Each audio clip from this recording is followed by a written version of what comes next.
Hello YouTube, my name is Nero and today we have some Call of Duty Infinite Warfare Zombies. What we're going to be doing here in this video is actually doing a bit of a roundup of Infinite Warfare Zombies as well as to a lesser extent multiplayer news that we've gotten over the past couple of days. So of course we have the Zombies in Spaceland trailer and we were able to learn a lot from that trailer, which is well documented here on my YouTube channel, but we're not going to be focusing on that trailer today, but rather two other reveals for Infinite Warfare Zombies. So we're going to be looking at the Infinity Ward livestream interview, which was hosted by Jay Farrow, and we're going to be looking at the Infinite Warfare Zombies first gameplay detail interview, which was hosted by PlayStation Access. Links to both of these you can find in the description below this video. We learned a lot from these videos. They're both pretty good. I recommend checking them out for yourselves. The Jay Farrow interview, personally, I found hilarious. He was really hamming it up, and they tried to add a lot of humor to it, which I thought was pretty great. But if you guys don't want to sit through over half an hour's worth of content to learn a little bit about Infinite Warfare and Infinite Warfare Zombies, allow me to highlight some of the very interesting bits and info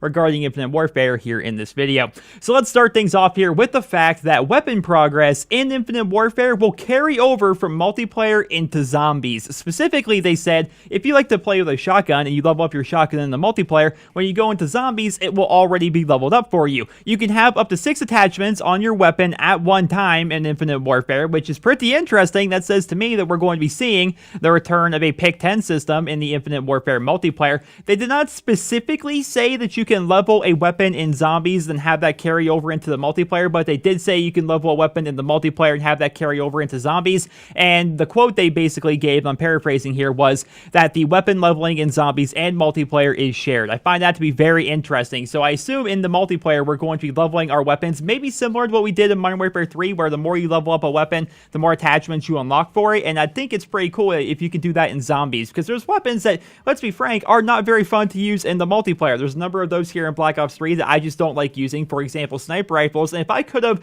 completed challenges or leveled it up somehow in zombies rather than doing it in the multiplayer, that would have been fantastic to me. So I think that's a really cool system.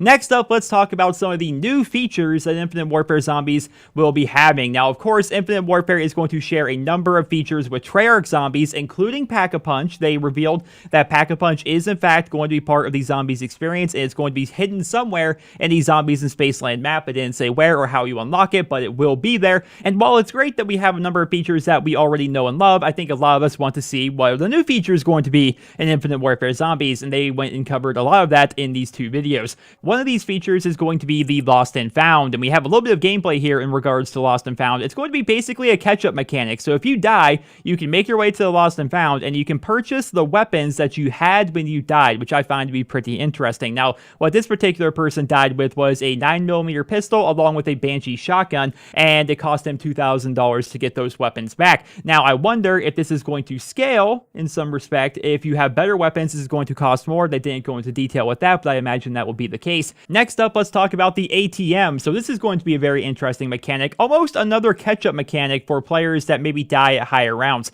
So what the ATM is it's going to be kind of similar to a bank, which we've seen in Zombies previously, although I think it's going to be exclusive to the particular match that you're playing. So you can put some of your currency into the ATM, and then another player can take the currency out of there. Now, when they said that, that made me think, well, this isn't going to be kind of like a bank where I can put a bunch of currency in there and just save it up and then go into a new match and just be able to buy all the things right away like you could in some of the older Treyarch maps. I don't think that's going to be the case because other players can access the ATM. Therefore, let's say you got millions of currency in there, then you join like a random pug match online and this guy comes, takes all your currency. I don't think that's going to be the case. So the ATM is basically going to be a catch-up mechanic. If some of your teammates are down, maybe they die at higher rounds, this is a way for you to transfer some of your currency over to them so they can purchase weapons and stuff like that. Next up, let's talk about the arcade. This is going to be very, very interesting. So the arcade is an arcade that's going to be in the Zombies in Spaceland experience, and it's going to allow you to play games. You can play old Activision arcade games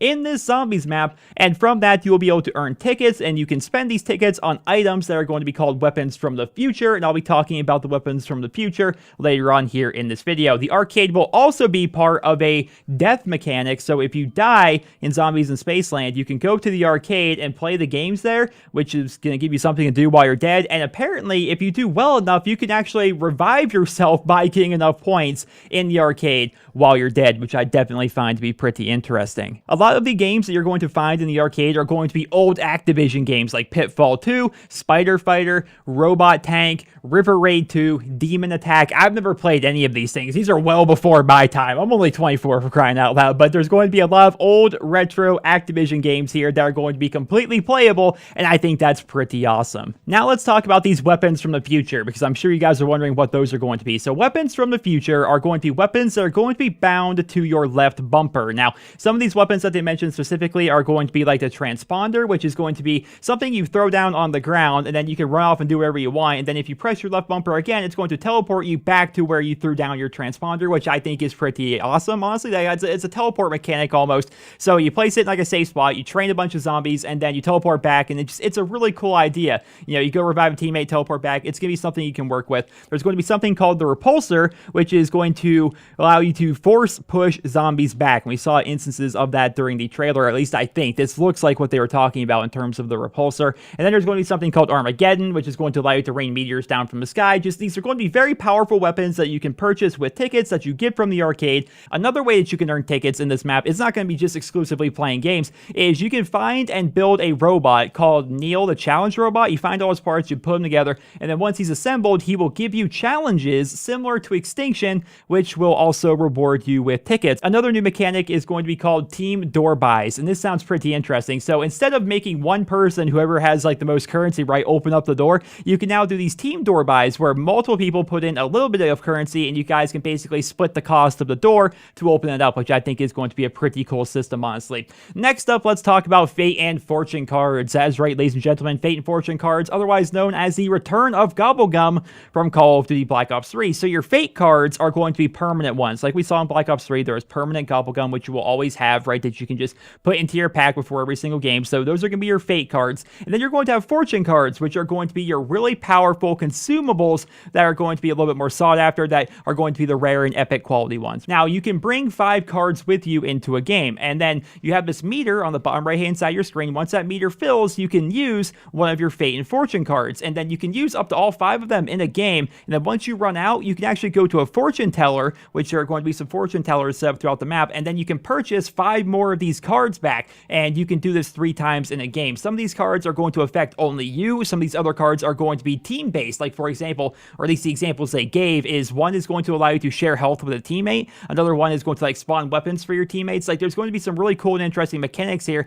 and the fact that you can get so many of them, you can spend 5 of your cards and then refill that 3 times. Like, you're going to be using these cards a lot. They're going to be a big part of the Infinite Warfare Zombies experience. I'm definitely looking forward to learning more about what these cards are actually going to do and how they're going to impact gameplay. To round things off here, and this isn't necessarily new information, but the cast for Zombies in Spaceland is going to be incredibly star-studded. The voice and likeness for Willard Wyler is provided by Paul Rubens, who of course is Pee Wee Herman. Jay Farrow is going to be playing Andre the Rapper. Seth Green is going to be playing Poindexter the Nerd. Shashir Zameda is going to be playing Sally the Valley Girl. Ike Barinholtz is going to be playing AJ the Jock. And of course, the Hoffman, David Hasselhoff, is going to be playing the DJ, which is pretty awesome, man. There's definitely going to be a lot of familiar faces involved here. And one last thing I would like to mention before we end off the video is they casually mentioned more of Willard Wyler's movies. Now, you guys obviously know, here in Infinite Warfare Zombies, all the maps are going to be various Willard Wyler movies. Zombies in Spaceland was one of his old movies. We've already learned about Disco Devil and Nightmare Summer via Twitter. They mentioned 2 other movies, one called Murder High, which sounds like it may be set in a high school of some kind, and then another one called Captain Kill, which who knows what Captain Kill could mean. Maybe on a boat? Who knows? I mean, it's got Captain in there. But they mentioned that, so that's pretty interesting that they've named off 5 different Willard Wyler movies, and we already know that the context of the Zombies experience in Infinite Warfare is that our characters are being sucked into these movies to play. So whether or not they're actually going to make all of these actual maps, we don't know, right? That could just be part of the backstory. It could be part of the lore. They could just be saying, you know what, he has a bunch of other movies. Here are a bunch of his movies from the past. We're not going to be playing in those, but those are some of his old movies.